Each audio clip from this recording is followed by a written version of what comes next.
This is how Marines fight.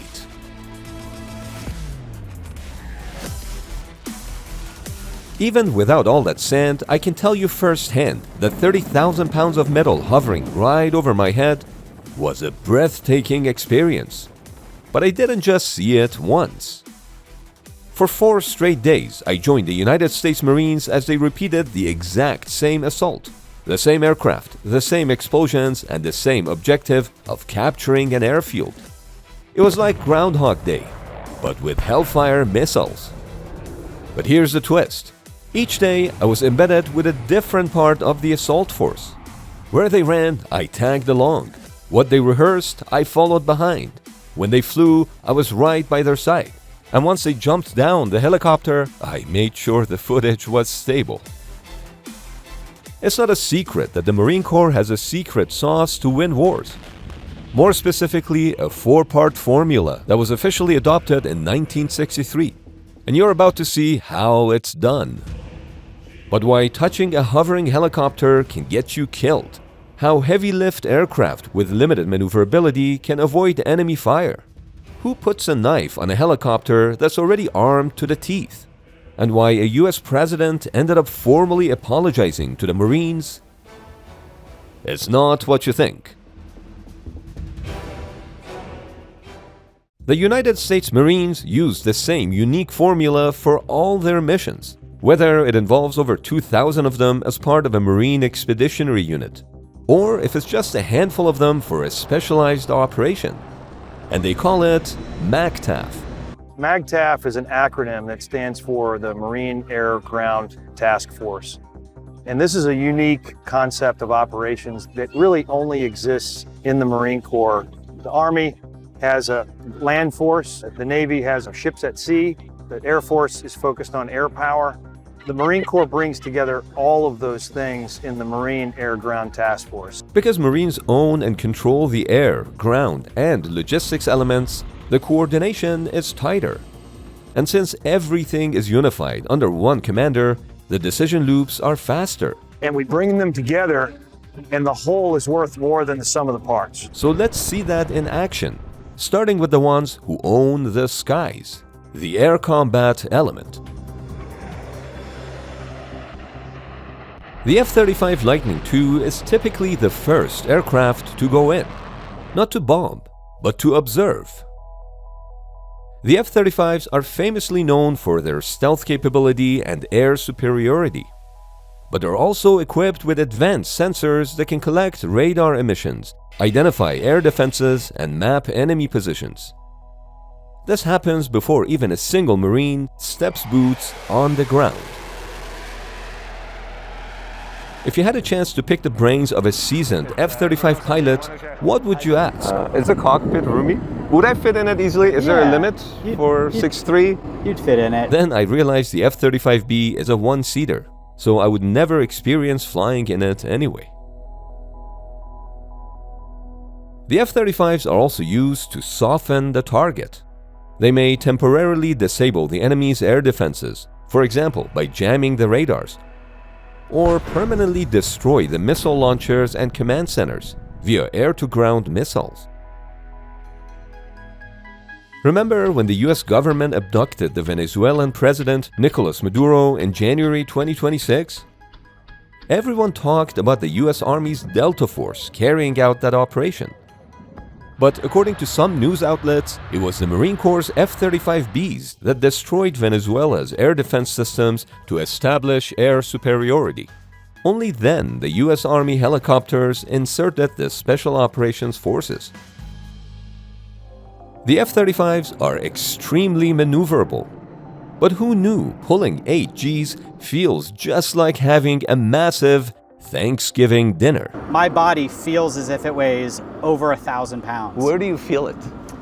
You feel it everywhere. Suddenly you're going to find it very difficult to lift your feet off the floor to now get them onto the rudder pedals because now your legs both weigh 300 pounds each. The Marine Corps also has F-18 Hornets to neutralize enemy air defenses. That said, the days are numbered for the Hornets, as they're being replaced with the F-35s. The F-18s are just getting old. But if you think oil leaks are a bad sign, hold that thought, because you're in for a big, greasy surprise.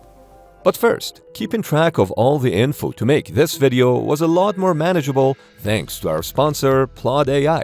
The Plod Note Pro is the world's most advanced AI note taker and the only one in the world that can bridge in-person conversations and online meetings. Imagine having an assistant that speaks more than 100 languages and can connect all your conversations from the past 3 months, answer your questions, and provide insights. And if you're mostly out and about, then Plod Notepin S can record your conversations at a push of a button. You can wear it on your wrist or clip it or pin it on your clothes, or just snap it in place magnetically. But why not use your smartphone, you ask?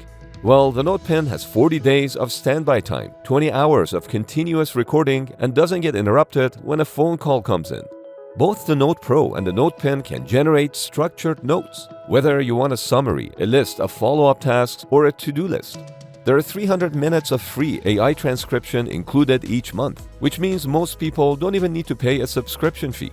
So say goodbye to note-taking and grab yourself a Note Pro or Notepin using the links below for an exclusive discount.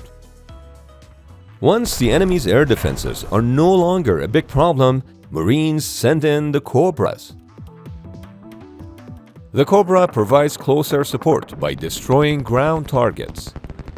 Unlike the F-35s that quickly pass by, Cobras can loiter for extended periods of time, which gives them the opportunity to visually confirm targets and then take them out with a variety of weapons, like 20mm cannon fire, Hydra rockets, laser-guided rockets, and Hellfire missiles. Just like the F-35, in a MACTAF, the Cobra isn't attached to the unit.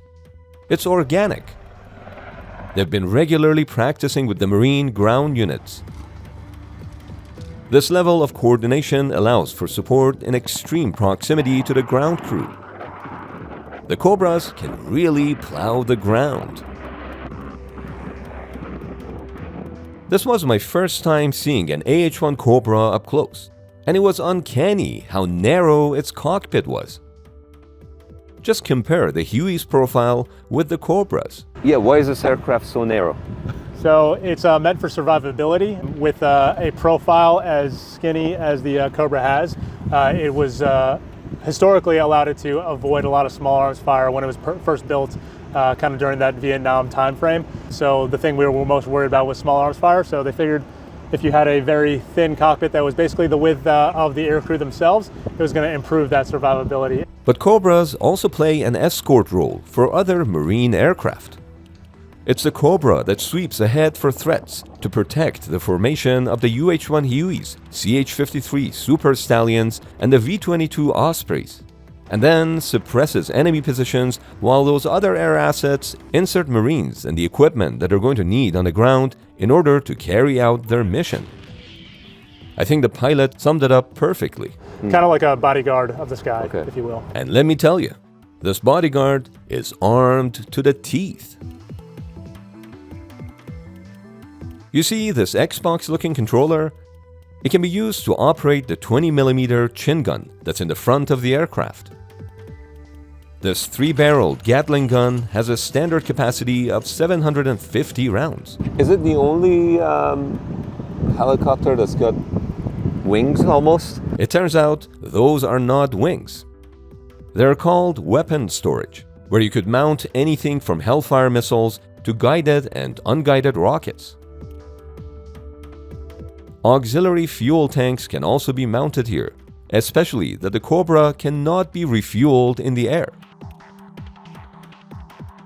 The Cobra is the only helicopter in the US military that has a dedicated air-to-air capability to launch AIM-9 Sidewinder missiles.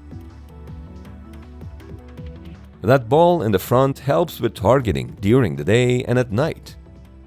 It may look big, but it's actually pretty small compared to the pilot's massive Courage. Well, I didn't know this, but apparently many helicopters, including civilian models, are equipped with wire cutters, because it's much better to cut an electrical wire than to get tangled in it. Before the main assault force can land, a small team of Marines needs to be inserted near the airfield. This has to be done very quickly and is accomplished by fast roping from the UH-1 Huey.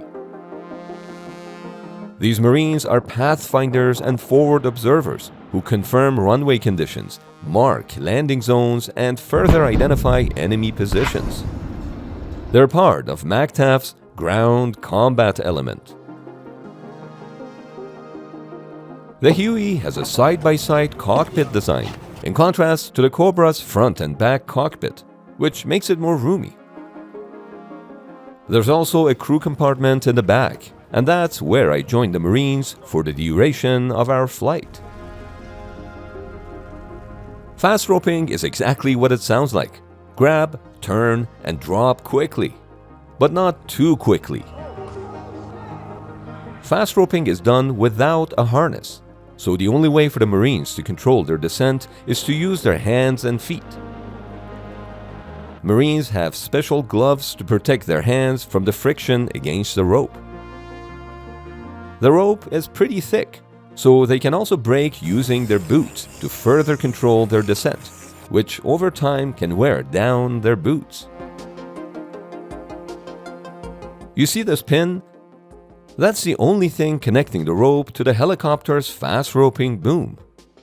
So it's not hard to imagine why this pin shouldn't be touched until the last person is safely on the ground. But if you find it hard to imagine, the Indian Army found out the hard way when the entire boom broke off.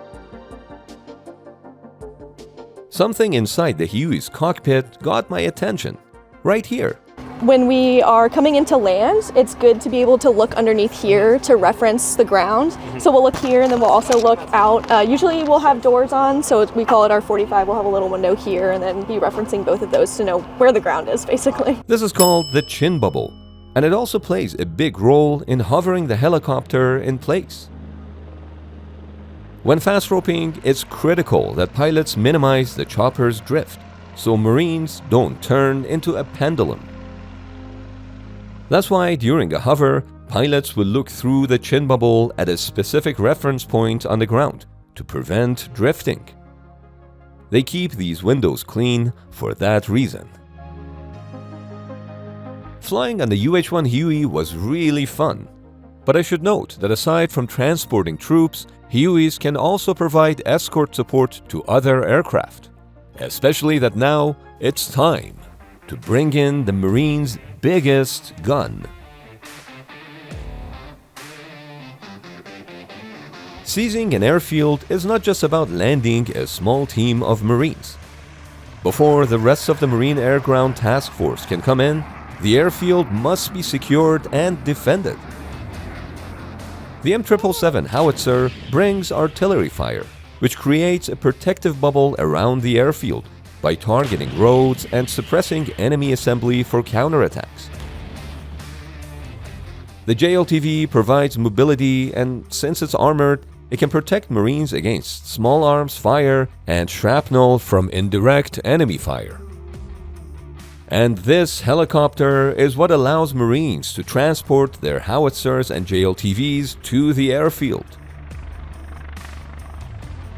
This CH-53E Super Stallion is the Marine Corps' heavy lift helicopter, capable of carrying up to 36,000 pounds externally and over 30,000 pounds internally. Inside the cargo bay, there's a hatch called the Hellhole. During external lift operations, a crew chief would lie on the floor, look through the Hellhole, and pretty much tell the pilots where they need to go, so the ground crew can quickly hook up the load. I'm not 100% sure, but I think the name Hellhole might have something to do with the puddles of oil that are all over the floor, which is apparently completely normal for this aircraft. Did you get hydraulic fluid on you? Yeah. You have to change the t-shirts. Yeah. I mean, that's very common and totally safe, by the way. Yeah. The airplane just it leaks hydraulic fluid. People say that if you don't see hydraulic fluid leaking from a CH-53, you should be worried. Something There's wrong. something wrong, yeah. Although, as soon as we took off, All that hydraulic oil turned into a mist, which instantly covered my camera lens.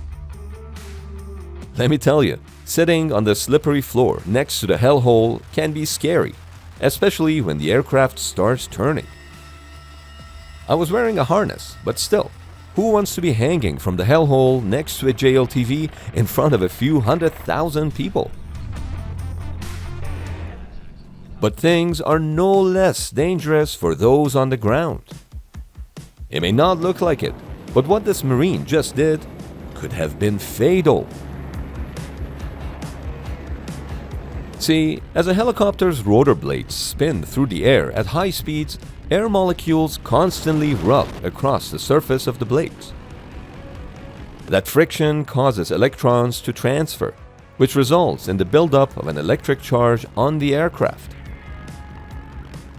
A 1962 technical report by the US Army reported measuring upwards of 200,000 volts of electrical charge in some cases. That is exactly why this Marine uses a metal rod.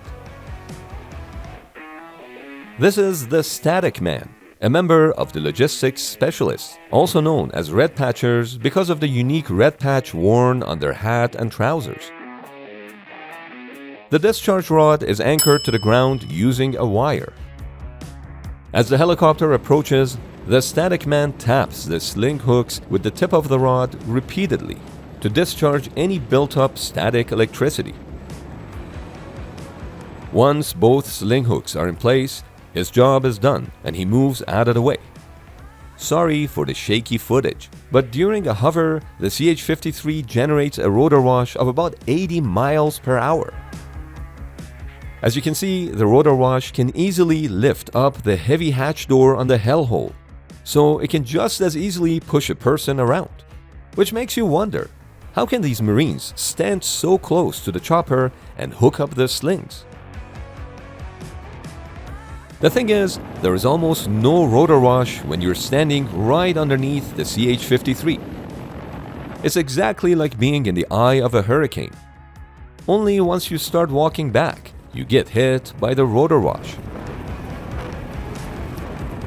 The CH-53E variant is on the way out. It's all mechanical linkages, not fly-by-wire, nice 1970s, 80s model, a little vintage. The Marine Corps is replacing it with the CH-53K King Stallion, which comes with a suite of upgrades, including a fly-by-wire system.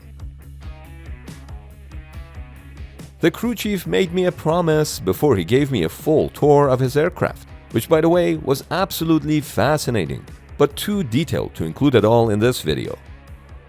I was just impressed that he was able to keep his promise. You're doing great, by the way. No swearing yet. So I'm really trying really hard right now. It's now time to bring in the rest of the Marines to the airstrip.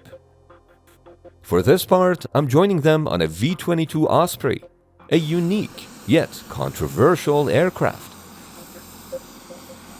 The Osprey is the only troop carrier aircraft in the US military that can take off and land like a helicopter, but cruise like a fixed-wing aircraft, almost twice as fast as any helicopter can.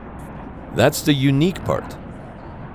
The controversial part is that it has a terrible reputation with safety due to a number of accidents over the years.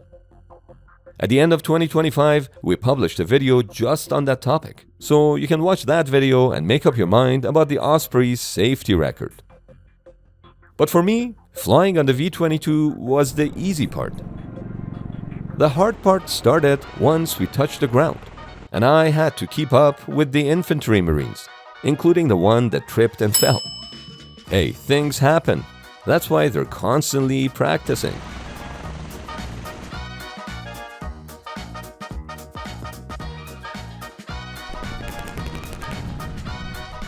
And lucky for us, not only did we capture the airfield, it looks like we got ourselves some Blue Angels FA-18s also. After securing a landing zone, a C-130 Hercules touched down. Inside this cargo bay is an ultralight tactical vehicle or ULTV. The ULTV doesn't replace armored vehicles. It replaces walking. But it would be premature to say this mission has been completed. Now we get to the part that nobody claps for, but everybody depends on. MACTAF simply exists because in the early Pacific Island campaigns of World War II, Marines learned the hard way that landing troops without support gets you killed.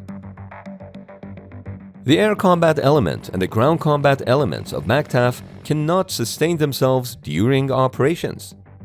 The F-35s need to be refueled, the Cobras need their ammo reloaded, the Ospreys need their nacelles checked, and the CH-53s, well, aside from topping up the hydraulic fluid, require routine maintenance of the gearboxes and rotors. Even more importantly, the Marines themselves need food, water, and shelter. This is all made possible by the logistics combat element of MACTAF. The Marine Corps doesn't rely on any other branch for its logistics needs, well, except for those massive Navy ships. While trucks shuttling fuel, forklifts stacking pallets, and field kitchens making food may not look as dramatic as an F-35 screaming overhead, without the logistics combat element, the entire MACTAF would grind to a halt within hours. But if you think of MACTAF as an orchestra, the air element, ground element, and logistics element are all instruments. The conductor is the command element, which encompasses intelligence, communications, cyber, and electronic warfare. And there is one commander that controls all the air, ground, logistics, and command assets simultaneously. They train together, deploy together, and fight together. They don't just support each other, they amplify each other. And one president learned that the hard way. Post-World War II, the Marine Corps' very existence was still under threat, this time at home. Some leaders didn't see Marines as an independent force. In August 1950, President Truman wrote a private letter to a member of Congress, calling the Marine Corps the Navy's police force, and said he will keep it that way as long as he's president. Being a strong supporter of the Marine Corps, Congressman McDonough publicized the letter. The backlash against the president was fierce and immediate, especially that Marines had recently emerged from World War II with enormous prestige and had just been deployed to the Korean War. Within a week, Truman wrote a letter apologizing to General Cates, the commandant of the Marine Corps at the time. I tried my best to show you how Marines fight, but maybe it might be best to look at it from the perspective of the adversary. MACTAF doesn't arrive in pieces. It arrives as a storm. Airstrikes overhead, helicopters on the flanks, Marines on the ground, and logistics pushing forward, all being orchestrated by one commander in real time. This is not just combined arms, it's combined momentum. And when that momentum hits, it doesn't just break the enemy's defense, it also breaks their morale.